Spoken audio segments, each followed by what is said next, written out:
존경하는 국민 여러분, 그리고 우원식 국회의원님과 의장님과 그리고 여러 국회의원 여러분, 저는 지난 6월 4일 이곳 국회에서 대통령 취임 선서를 통해 국민이 주인인 나라, 다시 힘차게 성장 발전하는 나라,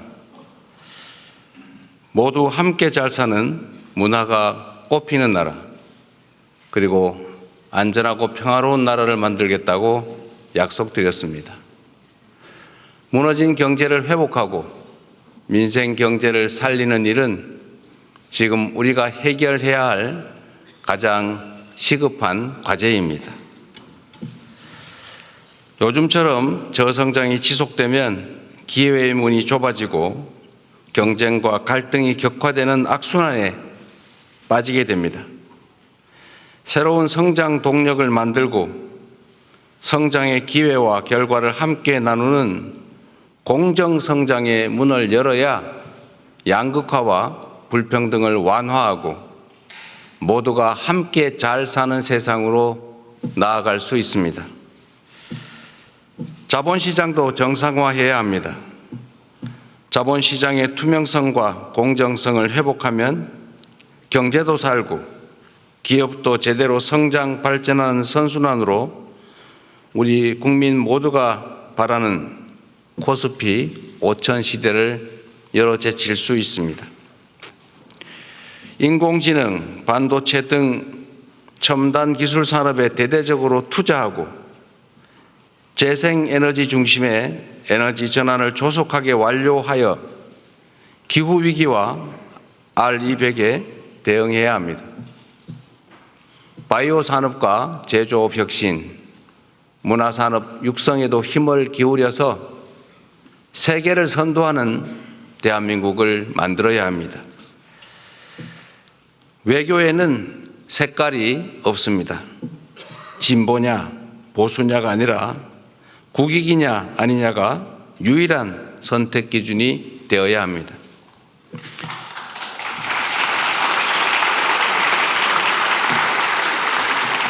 감사합니다. 우리 국민의힘 의원들은 반응이 없는데 이러면서 좀 쑥스러우니까. 국익 중심의 실용 외교로 통상과 공급망 문제를 비롯한 국제 질서 변화에 슬기롭게 대응해야 합니다. 한반도와 한반도의 평화와 안정을 확보하는 일도 더없이 중요한 일입니다. 평화가 밥이고 평화가 곧 경제입니다. 평화가 경제 성장을 이끌어내고 경제가 다시 평화를 강화하는 선순환을 통해 국민의 일상이 흔들리지 않는 나라를 꼭 만들겠습니다.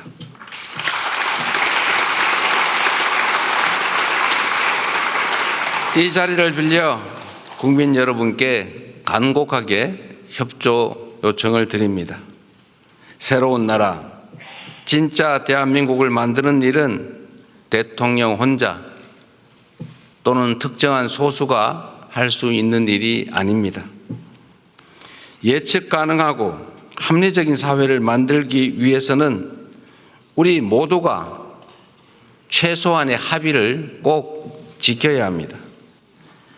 규칙을 어겨서는 이익을 볼 수 없고 규칙을 지켜도 결코 손해보지 않는 그런 공정한 사회를 만드는 일 역시 모두의 협력 없이는 불가능합니다. 공정하게 노력해서 일궈낸 정당한 성공에는 우리 모두가 박수를 보내는 그런 합리적인 사회를 꼭 만들어야겠습니다. 기득권과 특권, 새치기와 편법으로 움직이는 나라가 아니라 공정의 토대 위에 모두가 질서를 지키는 상식적이고 합리적인 사회로 나아가야 하는 것입니다.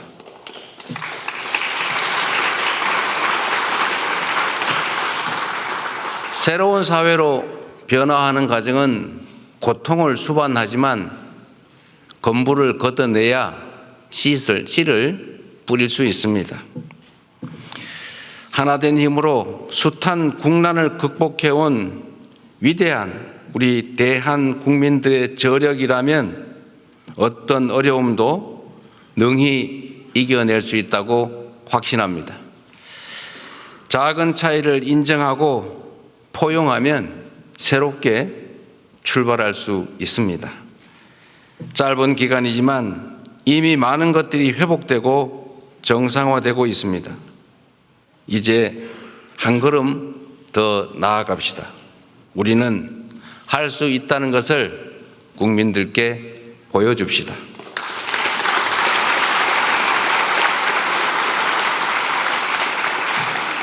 존경하는 국민 여러분, 그리고 더불어민주당, 국민의힘, 조국혁신당을 포함한 국회의원 여러분, 오늘 저는 정부가 추가 경정 예산안을 편성한 이유와 주요 내용을 직접 설명드리고 국회 협조를 구하고자 이 자리에 왔습니다. 인수위원회도 없이 출범한 정부가 시급하게 추가 경정 예산안을 편성한 이유는 우리 경제가 처한 상황이 그만큼 절박하기 때문입니다. 지금 우리 대한민국은 매우 엄중한 시기를 지나고 있습니다. 수출 회복이 더딘 가운데 내수마저 어려움을 겪고 있습니다. 고물가, 고금리, 고환율에 경제 성장률은 4분기 연속 0%대에 머물고 심지어 지난 1분기는 마이너스 성장을 하기도 했습니다. 중산층의 소비 여력은 줄어들고 자영업자들의 빚은 더 이상 감내할 수 없는 수준에 이르고 있습니다. 세부 경제 지표를 살펴보면 민생의 어려움이 더욱 여실히 드러납니다. 올 초까지 소비, 투자 심리 모두 악화 일로입니다.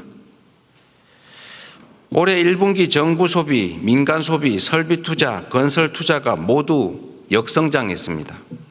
즉 줄어들었다는 뜻입니다. 구직을 단념한 청년들의 숫자는 역대 최고 수준을 기록합니다. 폐업한 자영업자 수도 연간 100만 명입니다. 취약계층의 가계대출 연체율은 또 급등하고 있습니다. 가계만의 문제가 아니라 금융의 취약성까지 드러내고 있습니다. 코로나 팬데믹도 견뎌낸 우리 경제가 지난 3년간 너무 심각한 위기로 빠져들었습니다. 특히 지난 12.3 불법 비상계엄은 가뜩이나 침체된 내수 경기에 치명타를 가했습니다.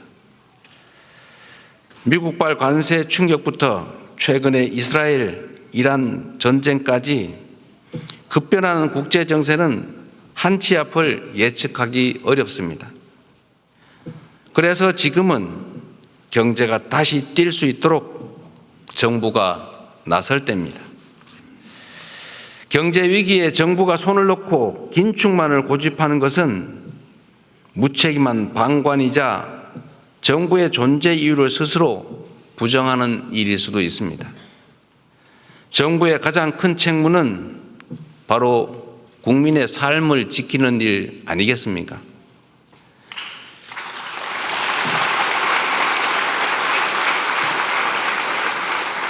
국민의 삶을 지키는 정부, 그리고 위기 앞에 실용으로 답하는 정부라야 합니다.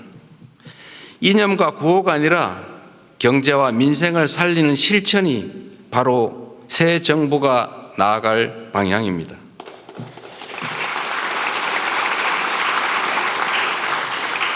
국민 여러분, 그리고 국회의원 여러분, 경제는 타이밍이라고 합니다. 지금이 바로 그 타이밍으로 생각됩니다. 저는 취임 첫날 첫 행정지시로 비상경제점검 TF를 구성하고 경기 침체 극복과 민생 회복을 위해서 30조 5천억 원 규모의 추가 경정 예산안을 편성했습니다. 신속한 추경 편성과 속도감 있는 집행으로 우리 경제, 특히 내수 시장에 활력을 불어넣는 것이 중요하다고 판단했습니다. 경기 회복의 골든타임을 놓치지 않도록 국회에 적극적인 협조를 부탁드리면서 추가 경정 예산안 세부 내용을 설명드리겠습니다. 첫째, 심각한 내수 침체에 대응하기 위해 소비 진작 예산 11조 3천억 원을 편성했습니다. 약 13조 원 규모의 민생 회복 소비 쿠폰을 편성해서 소비 여력을 보강하고 내수 시장 활성화를 지원하려고 합니다. 소비 쿠폰은 세금을 내시는 분을 포함해서 전 국민에게 보편 지급하되 취약계층과 인구 소멸 지역은 더 두터운 맞춤형 지원으로 편성했다는 말씀을 드립니다. 모든 국민들은 1인당 15만 원씩을 받으시되 형편과 지역에 따라 최대 52만 원까지 지원하게 됩니다. 지역 경제에 숨을 불어넣기 위해 지역사랑 상품권에 6천억 원 국비를 추가 투입해서 할인율을 인상하고 발행 규모를 8조 원 추가로 확대했다는 말씀을 드립니다.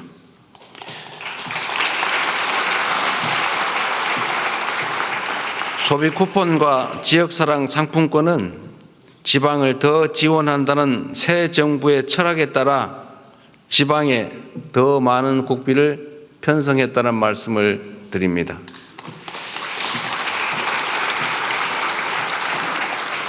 둘째, 경기 활성화를 위한 투자 촉진 예산 3조 9천억 원을 편성했습니다. 철도, 도로, 항만 등 집행 가능한 SOC에 조기 투자하고 침체된 부동산 PF 시장에 총 5조 4천억 원의 유동성을 공급하는 등 건설 경기를 살리기 위한 예산을 담았습니다. AI와 신재생 에너지 관련 투자를 확대하고 벤처 중소기업 모태펀드 출자 등 1조 3천억 원의 자금 지원으로 대한민국 성장 동력을 되살리고자 했다는 말씀을 드립니다.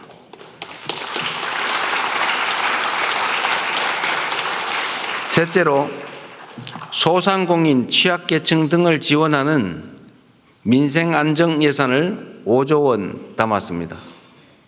같은 경제 위기 상황이라도 고통의 무게는 같지 않습니다.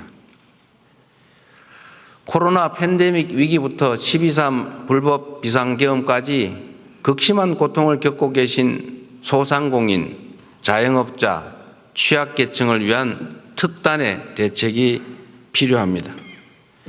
새 정부는 빚을 갚을 여력이 없는 취약차주 113만 명의 장기 연체 채권을 소각하겠습니다. 7년 이상 연체된 5천만 원 이하 채무를 정리해서 사실상 파산 상태로 상환 능력을 상실한 분들이 다시 정상적인 경제 활동에 복귀할 수 있는 기회를 부여해 드리려고 합니다. 성실하게 상환 중인 소상공인 여러분들에게는 분할 상환 기간을 확대하고 이자를 추가 감면할 것입니다. 폐업 소상공인의 재기 지원을 위해서 폐업 지원금도 인상합니다. 구직급여와 국민 취업 지원제도 확대 등 고용 안전망 구축에도 1조 6천억 원을 편성했습니다.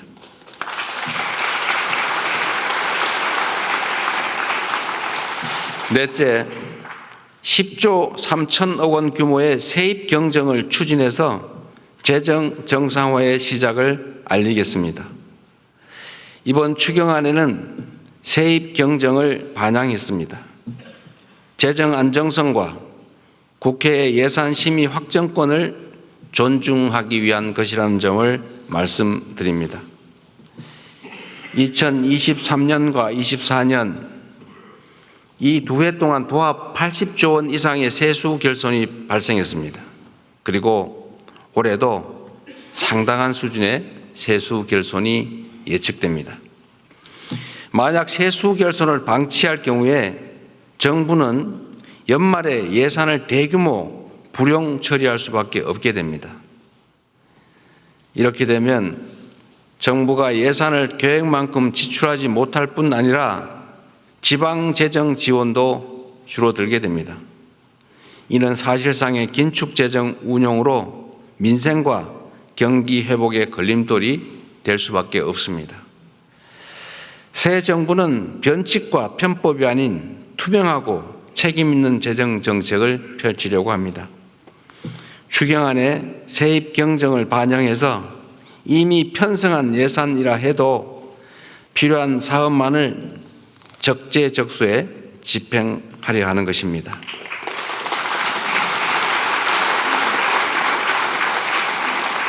존경하는 국민 여러분, 우원식 국회의장님, 그리고 국회의원 여러분, 경제와 민생을 살리는데 여야가 따로 있을 수 없습니다.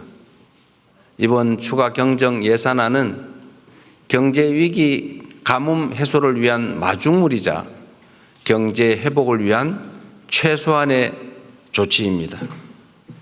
정부가 추경안에 담지 못한 내용이 있다면 국회 예산 심의 과정에서 주저하지 마시고 의견을 내주시기 바랍니다.